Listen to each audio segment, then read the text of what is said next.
کی ولایت کو نہیں مانتا، جو علی کی خلافت کو نہیں مانتا لیکن علی کی فضیلت کو مان رہا ہے، شجاعت علی کو مان رہا ہے۔ آج آپ بھی مختلف کتابوں میں جب سے آپ بچے تھے جوان ہوئے، مختلف تھیوریز میں، مختلف بکس میں، مختلف میگزینز میں مختلف بہادروں کے واقعات پڑھتے ہیں۔ کبھی تیمور کا قصہ پڑھا، کبھی جہانگیر کا قصہ پڑھا۔ یہ قصے تو سب کوئی پڑھتا ہے، لیکن امام فرماتے ہیں کون ہے جو ہماری ذات سے انسپائر ہوا؟ کون ہے جس نے علی جیسا بننا چاہا؟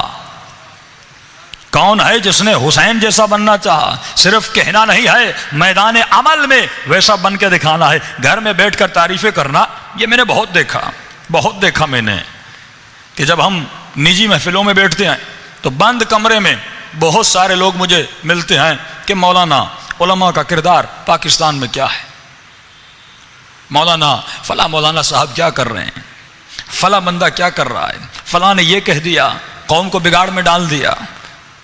تو بعض لوگ بند کمرے میں بڑے مبلغ ہوتے ہیں، خود میدان میں نہیں جانا، لڑنے نہیں جانا، تبلیغ نہیں کرنی، لیکن جو کر رہے ہیں اس کے راستے میں بھی پتھر ڈالنے ہیں۔ کہ علماء فرماتے ہیں، معصومین کا بھی یہی فرمان ہے، اگر تم خود کچھ نہیں کر سکتے تو کم از کم کیچڑ تو نہ اٹھا لو۔ بند کمرے میں بیٹھ کر دینی باتیں کرنا، اسلامی باتیں کرنا، نماز کی باتیں کرنا، پاکستان میں تشیع کے کردار کی باتیں کرنا، یہ بہت آسان ہے، لیکن میدان عمل میں لڑنا، میدان عمل میں نکلنا، اس قوم اور اس مکتب اور اس تشیع کے لیے کچھ کرنا، یہ بہت مشکل ہے۔ کہ آج صرف مومنین کہتے قبلہ دعا کیجئے، زائرین بارڈر پر پھنسے ہوئے ہیں، مائیں بہنیں بچے اتنی دیر سے بیٹھے ہوئے ہیں۔ تو سیدھی بات ہے، ابھی ثانیہ ہوا، ابھی قوم نہیں نکلی ان لوگوں کے لیے جو آج قید میں ہیں، جن کا پتہ بھی نہیں کون کہاں ہے، اتنے مہینے گزر گئے۔ ہم صرف بہانے بازی میں، صرف ہم اعتراض کرنے میں، صرف ہم نقد کرنے میں بیٹھ جائیں تو وہ بھی آپ کی طاقت کا اندازہ لگا لیتے ہیں کہ جب ان کا دھرنا اتنا چھوٹا تھا تو یہ زائرین کے لیے کون سا بڑا دھرنا دے دیں گے۔ لیکن حسین ابن علی نے کربلا میں جو کردار نبھایا، کہ امام فرماتے ہیں کربلا کے بعد کسی دشمن کو یہ جرت نہیں ہوئی علل اعلان اہل بیت کی مخالفت کرے، تا قیامت ڈرتے رہے۔ اگر یہ نکلتے ہیں تو ایسے نکلتے ہیں، اگر یہ لڑتے ہیں تو اس انداز سے لڑتے ہیں، اگر یہ جہاد کے میدان میں آتے ہیں تو اس طریقے سے آتے ہیں، یہ ہر چیز اپنی لٹانے کے لیے تیار ہو جاتے ہیں۔ کہ بعض لوگوں کے ذہنوں میں مظلومیت کا تصور بڑا عجیب ہے، مظلوم بنو مت۔ بعض لوگ مظلوم بنتے، قبلہ ہم تو بڑے مظلوم ہیں۔ مولا فرماتے اپنے حق کا دفاع کرو، جس طرح جناب زہرا نے اپنے حق کا دفاع کیا۔ اکثر لوگوں نے اہل بیت سے سوال کیا کہ مولا بی بی کو اس زمین کی کیا قیمت تھی، فدق کے ٹکڑے کی کیا ارزش ہے جناب زہرا کے سامنے؟ ایک مرتبہ کہتے ہیں آپ یہ کائنات کے مالک ہیں، یہ جنت کے جوانوں کے سردار ہیں، مولا پھر بی بی کیوں دربار میں گئی؟ مولا فرماتے دربار میں فدق کی وجہ سے نہیں گئی، تا قیامت آنے والوں کو بتانے کے لیے کہ اپنا حق لینا ہو تو ایسے لینا ہوتا ہے۔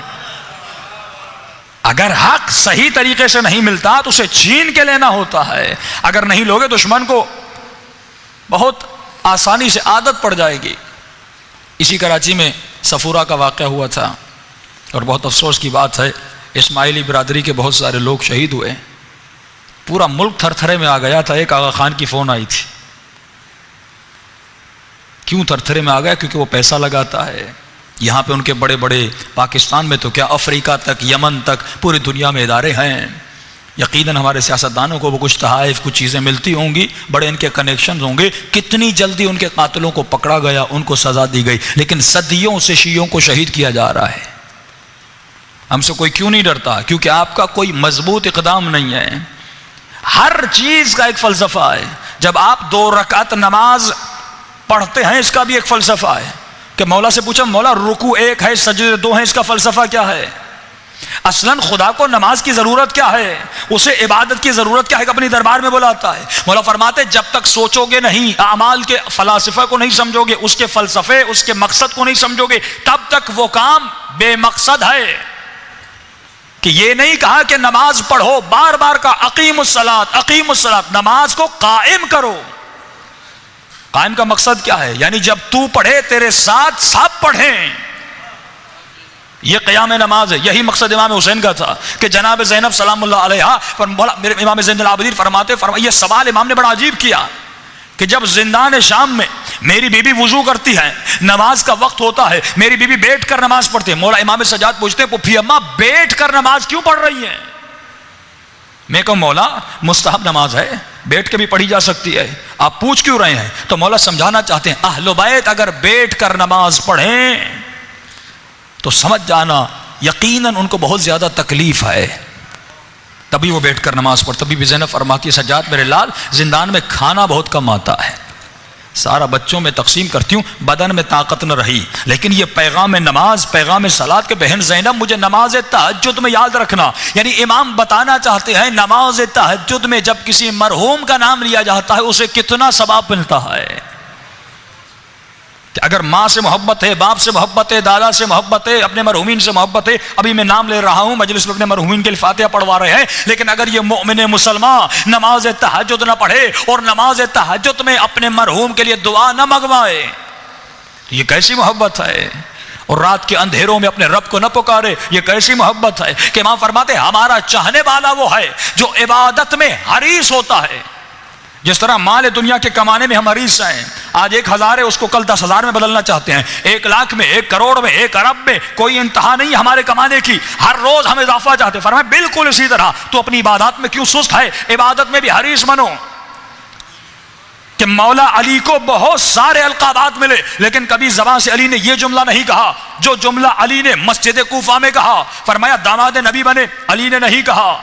بیدر حسنین بنے، علی نے نہیں کہا. خیبر میں گئے، علی نے نہیں کہا. خندق میں گئے، علی نے نہیں کہا. نبی نے ہاتھ کو بلند کر کے من قلت مولا کی آواز دی، علی نے یہ جملہ نہیں کہا. علی نے کب کہا؟ جب ابن ملجم کی تلوار میرے مولا پہ سر پہ لگی. فرمایا واللہ اللہ کی قسم، رب کعبہ کی قسم کہ علی آج کامیاب ہو گیا. کیا مقصد؟ فرمایا سجدہ قرب الہی کی منزل ہے. سجدہ اللہ کے قریب ترین بندہ اس وقت خدا کے سب سے زیادہ قریب ہوتا ہے. کہ مولا نماز کا بھی فلسفہ ہے، سجدوں کا بھی فلسفہ ہے، رکوع کا بھی فلسفہ. فرمایا رکوع 1 سجدے 2، اس کا فلسفہ کیا ہے؟ فرمایا جب پہلا سجدہ کرتے ہو، اور ہم شیعہ خاک پہ سجدہ کرتے ہیں، پہلا سجدہ کرتے ہو تو یہ سوچو اے خدا تو نے مجھے اسی مٹی سے بنایا. جب دوسرا سجدہ کرتے ہو تو یہ کہو اے خدا اسی مٹی سے بنایا، اسی مٹی میں مل جاؤں گا. تو ہر چیز کا ایک مقصد ہے. مجھے بتائیے عاشورہ کے جلوس کا مقصد کیا ہے؟ چہلم کے جلوس کا مقصد کیا ہے؟ ہمیشہ وہ قومیں جو کامیاب ہوئیں ان کے کامیابیوں کے راز کو پڑھا کریں. وہ قومیں جو ناکام ہوئیں، آج وہ جوان جو اپنی پڑھائی میں، اپنے کاروبار میں، اپنے جاب میں ناکام ہے، آج وہ بزرگ جس کی عمر بڑھ گئی، داڑھی سفید ہو گئی، 40-45 سال تک پہنچ گیا لیکن آج تک اسے کوئی روحانی لذت نہیں ملی، وہ خود سے سوال کرے کہ میرے ناکامیوں کی وجوہات کیا ہیں. اور وہ جو کامیاب ہوا اس سے پوچھے کہ آپ کی کامیابیوں کی وجوہات کیا ہیں. ایران میں لاکھوں ہزاروں مراجع تقلید گزرے لیکن خمینی صاحب نے صرف انقلاب کیوں لایا؟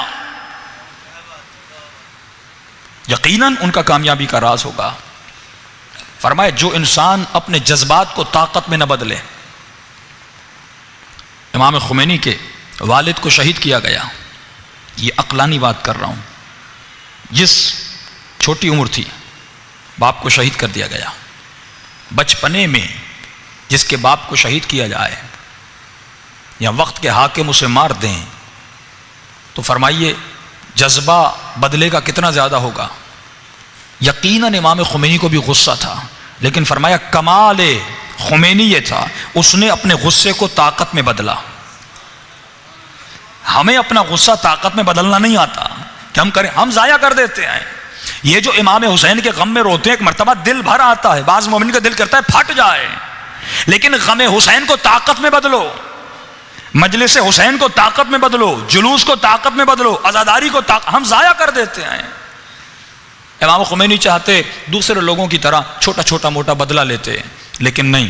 امام خمینی کہتے ہیں بچپن سے میں نے اپنے غصے کو طاقت میں بدلا. میں نے کہا اس ملک کا سب سے بڑا عالم بنوں گا، سب سے بڑا عالم بنوں گا. میں نے اپنی طاقت کو اجتہاد کے راستے میں استعمال کیا, اپنے غصے کو اجتہاد کی راہ میں استعمال کیا, اور فرمایا ملک کا سب سے بڑا مجتہد بنا. فرمایا اگر میں 2 لوگوں کو مارتا, 3 لوگوں کو مارتا, یا جنہوں نے میرے والد کو قتل کیا تھا اگر میں ان کو مارتا, میرا بدلہ پورا نہیں ہوتا. میں نے طاقت کو, غصے کو طاقت میں بدلا, ایران کا سب سے بڑا مرجع بنا, اس ملک میں انقلاب لایا, اور اس فساد کو جڑ سے میں نے اکھاڑ دیا. کہ آج کے بعد کوئی دوسرا بچہ یتیم نہ ہو, آج کے بعد کسی اور بچے کو نہ مارا جائے, آج کے بعد کسی اور عالم کو نہ مارا جائے. آج دیکھیے ایران میں علماء کی عزت ہے, آج تخت حکومت پر علماء بیٹھے, کسی کی ضرورت نہیں کہ عالم کو کچھ کہے. غصہ نکال سکتے ہیں لیکن ان کا مقابلہ نہیں کر سکتے. جو قومیں یہ جانیں کہ ہم اپنے جذبات کو طاقت میں کیسے بدلنا ہے. ہم عاشورہ کے جلوسوں کو ضائع کرتے ہیں, ہم اربعین کے جلوسوں کو ضائع کرتے ہیں. اتنا ہجوم ہر روز جمع نہیں ہوتا, صدیوں میں ایک مرتبہ جمع ہوتا ہے, لیکن کوئی نہیں اس قوم کو بتانے والا. لیکن ایران میں دیکھیے, وہاں پر کوئی بھی مظاہرہ, پاکستان میں بھی 14 اگست ہوتی ہے, کیسے مناتی ہے قوم؟ کوئی اس قوم کو طریقہ منانے کا نہیں کہ قومی دنوں کو کیسے منایا جاتا ہے. ایرانیوں کو دیکھیے وہ کیسے مناتے ہیں. بچہ, بڑا, بزرگ ہر سال اپنے قومی دن گھر سے نکلتا ہے, کروڑوں کی تعداد میں وہ روڈوں پہ نکلتے ہیں, اور ہاتھوں میں بینر رہتے ہیں کہ مرگ پر امریکہ, امریکہ پر لعنت کرتے ہیں. یعنی دنیا کو بتاتے ہیں تم کتنے جہاز بھیجو گے, کتنے فوجی بھیجو گے. اگر ایران کو لینا ہے تو اس پوری قوم کو پہلے مارنا ہوگا, پھر ایران میں داخل ہونا ہوگا. آج ٹرمپ سے ان لوگوں سے پوچھا گیا, امام خمینی بھی یہی کہا تھا, فرمایا ایران لینا ہے, ایران کی زمین لینی ہے, آؤ لے لو, لیکن ایران کے لینے سے پہلے ہر ایرانی کو مارنا پڑے گا. تمہاری گولیاں ختم ہو جائیں گی, ہمارے سینے ختم نہیں ہوں گے. تمہاری ٹینکیں ختم ہو جائیں گی لیکن ہمارے جوان ختم نہیں ہوں گے. آپ کو نہیں پتا, عراق و ایران کی جنگ میں 2 لاکھ کے قریب نوجوان شہید ہوئے. فرمایا ایک ایک بم کو خنثی کرنے کے لیے ایک ایک نوجوان نے جان دی تھی. تبھی ایران بچا, تبھی اپنے قدموں پہ کھڑا ہے. لیکن ہماری 14 اگست گانوں میں, ترانوں میں, ٹی وی شوز میں اور تالیاں بجانے میں گزر جاتی ہے. کیا میسج دے رہے ہم دنیا کو؟ فرمایا طاقت میں بدلو, عاشورہ کو طاقت میں بدلو, اربعین کو طاقت میں بدلو. یہ مجمع, یہ جلوس, یہ ہر روز نہیں نکلا کرتے. علماء سے پوچھا گیا مقصد جلوس کیا ہے؟ کہ پہلے تو کہتے تھے دنیا کی طرف ہم آزاداری کا مقصد پہنچانا چاہتے ہیں, گلی کوچوں میں لوگوں کو پتہ نہیں کہ حسین بن علی کو شہید کیا گیا, لہٰذا ہم جلوس میں نکلتے ہیں تاکہ لوگ پوچھیں بھائی کیوں نکلے ہو, ہم جواب دیں امام حسین کو شہید کیا. بھائی آج تو ہر میڈیا بتا رہا ہے, آج تو وہ بھی یہی کہتے ہیں گھروں میں مجلس مناؤ, لیکن جلوس منانے کا مقصد ایک تھا. اس کا ایک میڈیا کا پہلو تھا کہ ہم اپنی طاقت کا مظاہرہ روڈ پر لے آئیں کہ پورے پاکستان میں شیعہ کتنے ہیں. جب یہ تمام تر شیعہ پاکستان کے روڈوں اور سڑکوں پر آتے ہیں, لگتا ایسے ہے کہ پاکستان کا بچہ بچہ شیعہ ہے.